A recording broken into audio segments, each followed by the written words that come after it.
721 or send your emails to showandsell@metro.tv.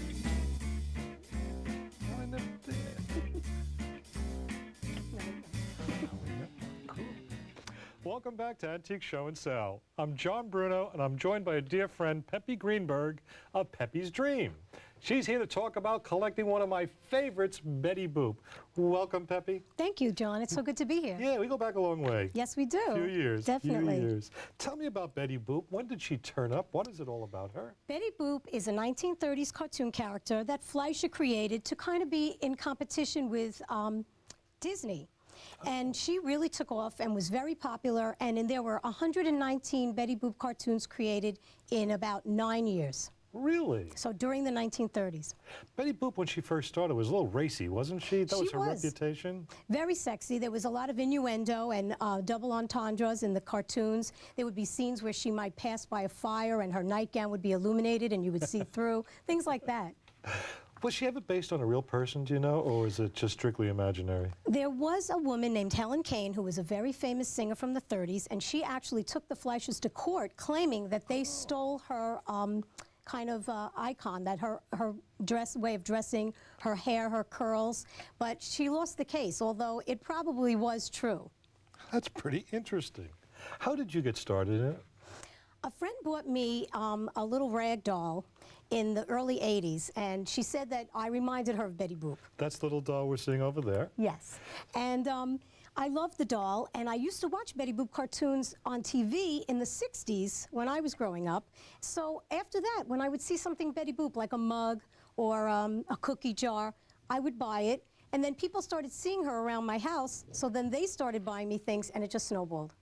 Now, the age of that little rag doll over that you started with, is that from the 30s? No, that's early 80s. Early 80s, okay. What would something like that be worth? Oh, that's only worth about $20, $30 maybe, and mine isn't even in such great condition because she's been lovingly used. But she's sentimental. Yes, I love her, I adore her. By the time you started watching the cartoons in the 60s, she was no longer racy. She was kind of geared strictly towards kids then, wasn't she? Well, the cartoons were the originals from the 30s. Oh, okay. They might edit something out, but most of it was the same ones that were shown in the movie theaters in the 30s. So what sort of things do you have in your collection? What do you primarily want? My favorite things were ceramics because I loved Betty for her display ability. And nothing is as beautiful as a gorgeous cookie jar or a head vase or something like that, you know, mugs, figurines, dolls, all those kinds of things that you could display. But I really love the things from the 30s.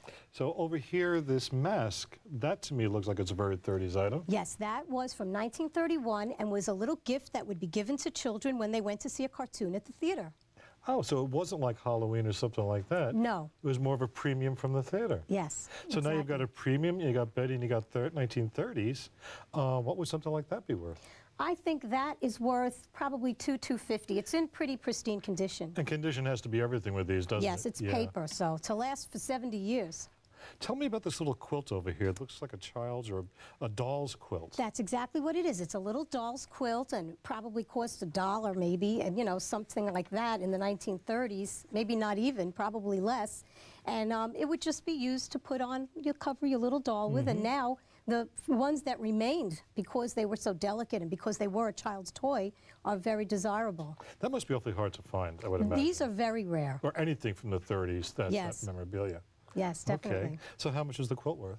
About the same, probably $250. This one is a little faded. There are some that are much more vibrant that were probably never used, and they might be worth $300. How do you display something like that?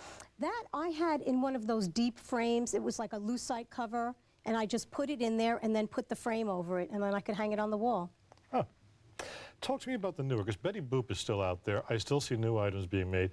What's the collectability, the desirability between the new and the old, generally speaking? Well, the newer items like cookie jars, there are cookie jar collectors, so that's a cross collectible, and those are very big. They make a lot of cookie jars, salt and pepper shakers, and there are salt and pepper shaker collectors. So those kind of things, they're still very desirable and collectible. Oh, but do you of use course, salt and peppers? Yes, that's a little salt and pepper shaker set.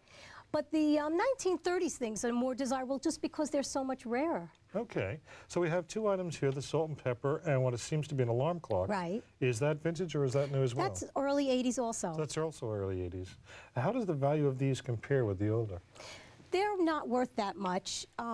You know, maybe $20 to $30 on the salt and pepper and $30 to $50 on the alarm clock. So definitely the interest is in the older pieces. Yes. All right, one thing that's happening to the entire collectible market is the eBay effect, I call it. Yes. How has that affected Betty Boop? Well, when I was looking for Betty Boop items before eBay, I would go to a show and I would walk around and go to every single booth and say, do you have anything Betty Boop? Do you have anything Betty Boop? And it was very hard to find. All of a sudden there's eBay and you're buying things from Singapore and Honolulu and Minnesota. Things that people had all over the world are at your fingertips. So Now, has it worked? Have you had any negative actions there, or has it all been positive? I did get burned once. I Okay. bid on a figurine which was advertised as a large plastic figurine, and they had a great photo of it, and it looked fantastic. And that's this, right? And then I got it, and why this woman advertised it as a large figurine, I'll never know, but I paid much too much for such a small thing. I guess all things are relative, aren't they? Yes, definitely.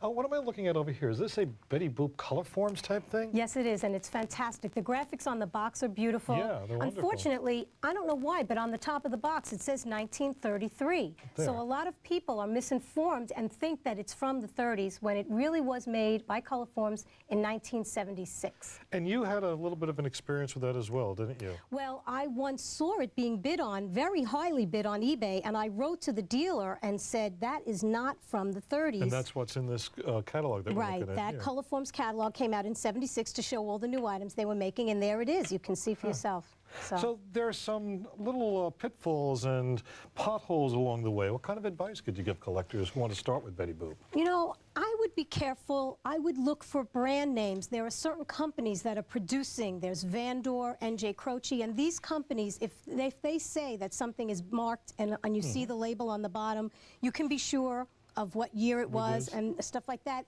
The vintage items, you really have to be more knowledgeable, but I recommend that you read up on these things so that when you are bidding, you know what the value is and you know when they were made. And now we have a nice guide that's out, the Yes. definitive guide to Betty Boop. This book just First came out, one, and yeah. it is very helpful because you can look in there and see, oh, this wasn't made in the 30s, it was made in 1983, or vice versa, that you'll find something that you got, and it's fantastic because it is original. You have a shop, and you Yes, I sell do. many things, not just Betty Boop, but Right. Betty Boop is there. Yes. You also sell handbags and vintage jewelry. Right, and a lot of decorative items for the home.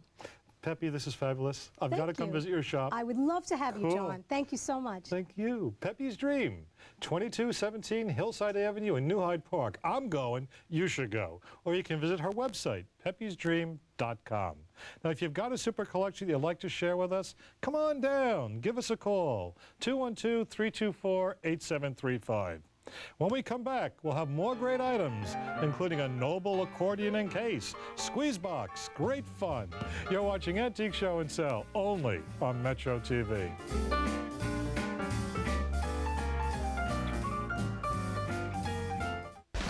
Metro Sports is live tonight at 7. The Scarlet Knights ride into the Carrier Dome to take on the defending national champs, the Orange Men. Metro Sports is live tonight at 7. Only on cable, only on Metro TV. Turn on, New York. Discover the value. Oral calcium, only $9.45. Discover the selection. Glucosamine chondroitin, only $7.30.